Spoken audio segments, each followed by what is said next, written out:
الزمالك احنا الزمالك بطل الدوري للمرة ال15 في تاريخه، وفوز صعب ومهم على سيراميكا. الحمد لله الحمد لله الحمد لله طلعنا ببطولة. الحمد لله الموسم كان كويس. الحمد لله ان احنا خدنا البطولة. والله العظيم صوتي رايح، وربنا صوتي رايح من الاحتفالات ومن الماتش. ولكن الحمد لله الحمد لله الحمد لله ان احنا قدرنا ناخد البطولة. الحمد لله ان احنا قدرنا نكسب. الحمد لله ان ما حدش شمت فينا النهارده. طبعا الضعيف الجلنف الهلفوت على الكونفدرالية تحت، يلا يلا على الكونفدرالية، يلا عمال يتنقل من المركز التاني للتالت انما يجي عند الاول يروح عاطيه كف الزمالك على طول ينزله تحت. الحمد لله قدرنا نكسب الدوري. ان شاء الله ان شاء الله تكون خطوة مهمة لينا في اللي جاي. ان شاء الله ان شاء الله نقدر نبني فريق اقوى السنة الجاية. ان شاء الله ان شاء الله نقدر نعمل حاجة في افريقيا السنة الجاية.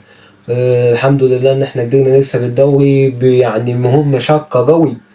طبعا الدوري بنهديه للكابتن محمد صبري رحمة الله عليه ووالد محمد شحاتة. وشحاتة لو يعني سمعت كلمتين وحشين من جمهور الزمالك ما تزعلش، احنا ما كناش حابين ان احنا نخسر اي بطولة السنة دي من البطولتين، ولكن الحمد لله هو قضاء وقدر يعني في اول حاجة. وثانيا انت مش ما كنتش يعني اكيد ان انت ما كنتش حابب تضيع ضربة الجزاء وتخسر الزمالك البطولة.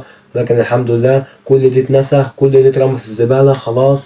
ماتش وعدى. النهارده فرح. النهارده افرح يا زملكاوية.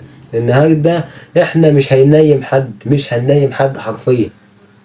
طالع بموسم صفري، مستنيك انت اللي تديله البطولة، ومش مكسوف على نفسه.